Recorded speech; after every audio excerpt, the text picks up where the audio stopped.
Hello, everybody. My name's Ed Pavlik, and it's time for a new GYN Garage.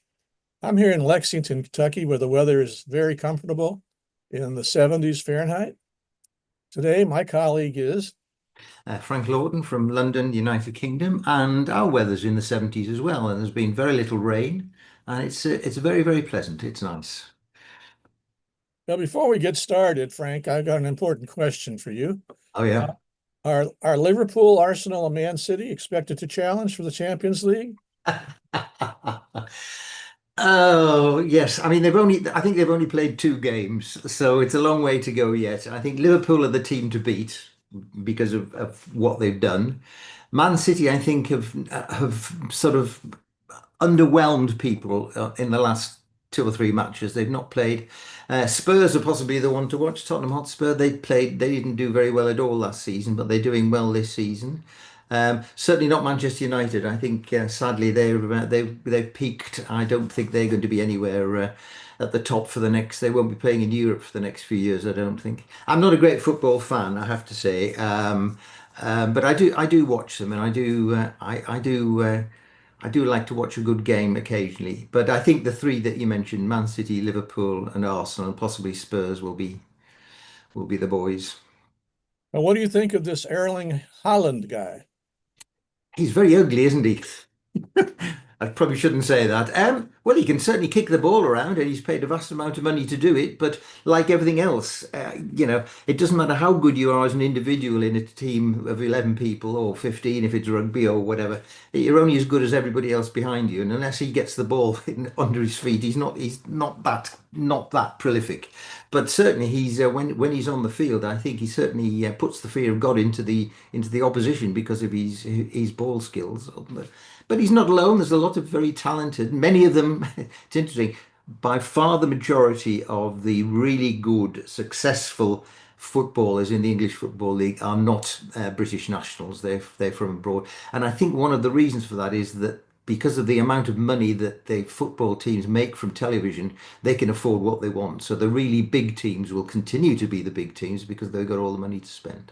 And they can find somebody from Real Madrid or wherever the Juventus and buy them in, which I suppose is how American football works as well. The big names, the big teams have got all the money, buy what they want. Well, that's the way it is. Well, today we're going to consider the question, is there an increased risk of mental illness to women diagnosed with cervical cancer? And does this risk extend to their immediate families? Also, are there negative socioeconomic issues? Answer to this question is approached in the paper titled Mental Disorders and Socioeconomic Outcomes in Women with Cervical Cancer and Their Children and Co-Parents. This paper was recently published in JNCI, and we're going to just turn it over to you, Frank. What do you give us your insights? Okay. This is a, I've talked to a number of my colleagues about this paper, or at least the title, and almost to a man or a woman, they've said, and it's almost accepted, of course, that there are psychological sequelae of women who have been diagnosed with cervical cancer or many other diseases for that matter.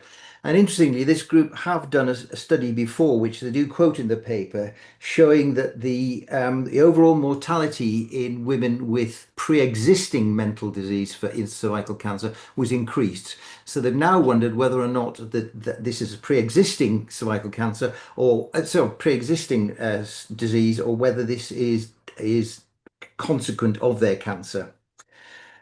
So they've got good numbers. They've looked at, well, there are two studies. One is looking at the individual, the woman who's suffering from the cervical cancer, and one is looking immediately at her family, her spouse, her partner, her children. And the results, I'll go through results first because they do suggest that there's an increased risk of mental disorders, and I'll go into what mental disorders mean in the individual, especially in the first 2 years, and especially in advanced stage disease, which they say FIGO 2 plus, which in a way you think, well, yes, that's pretty obvious, isn't it? There's also an increased incidence of unemployment in these women, early retirement, and needing financial support. And again, you'd think if this is a woman, particularly if she's the breadwinner, if she's the money earner of the family, these women are going to have their problems. But if you look, and thank you for putting this up, this is quite an interesting figure. It shows both cervical cancer, and in the group the patients they've looked at, there was something like 30 odd percent were stage one. And I wondered whether this actually makes a difference to the outcome. But if you look at so the little circles are overall cervical cancer, and the triangles are advanced cervical cancer.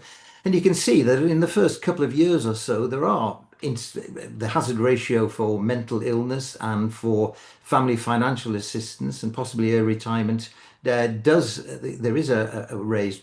But if you see after 2 to 5 years, and certainly after nearly 5 to 12 years, the majority of those have come back to normal. So this psychological problem for both the family and the patient, like everything else, time's a great healer, and things seem to improve with time. But again, I think you'd probably expect that.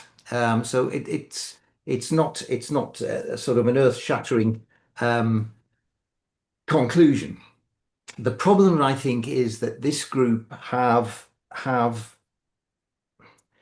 grief, which is what a lot of these people will be suffering. It may show itself as some sort of mental problem, depression or anxiety, but essentially it's grief.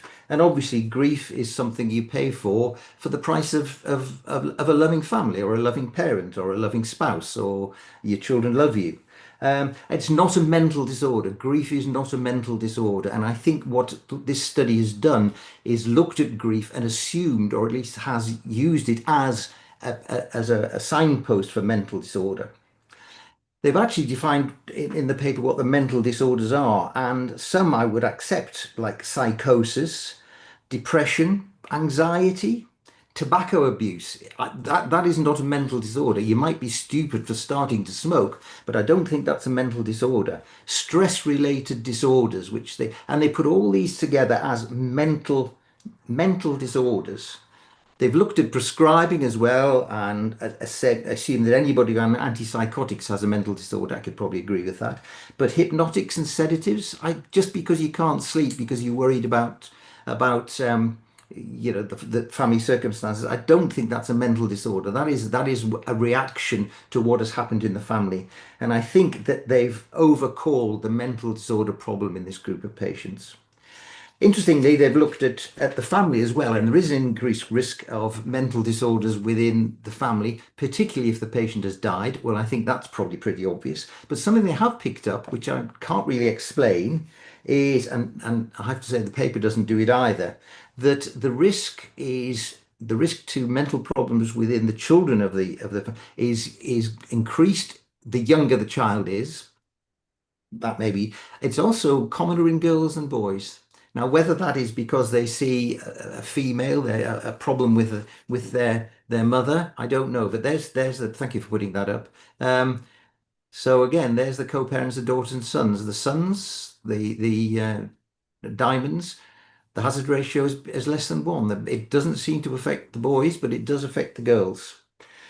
I think a more interesting study, what they should have done was actually separated the results into FIGO 1 and FIGO 2 plus, because I think the FIGO 1 patients, the ones who have a much better prognosis, have a much shorter treatment, probably don't have radiotherapy, don't have chemoradiotherapy, they are probably have little effect or much less effect on the psychological problems of their spouse and family. And they haven't done that. They've bunched them all together. And I think FIGO 1 in this particular context will give a very different outcome than more advanced disease.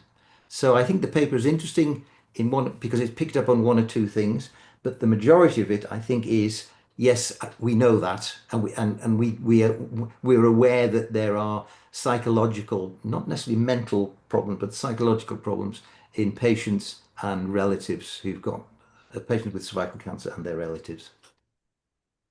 Absolutely, Frank. I thought they used too broad a stroke on what they wanted to call mental illness.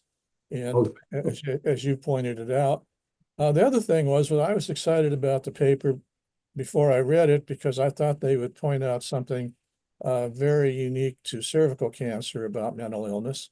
But as you noticed, they just compared the cervical cancer cases to normal people without cancer. And so the question I have, is this any more different than, and you sort of indicated it too, we've noted for breast cancer and others that that there is a mental illness component. The question here is, how is it that I have now, how different is it for cervical cancer? And you know, does it change with survival times? We saw, you know, some of it falling down to baseline after 5 years for something like a breast cancer, which has greater than 5 years, you know, expected survivals. Would the same thing happen? Are we seeing a, you know, it falling off because basically we're seeing people dying? So that's my spin on it.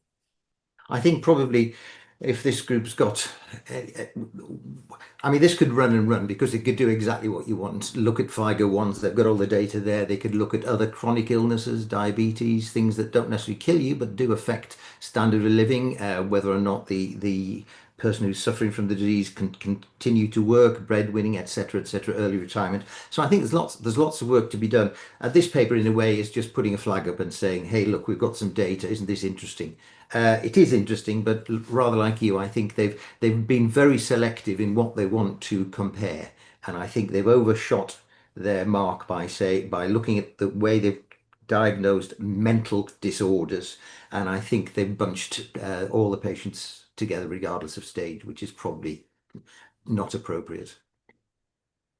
Absolutely. Well, we've done it again, and we'll try to do it again next month. So I hope to see you then. Okay, see you then. Okay. Cheerio. You take care.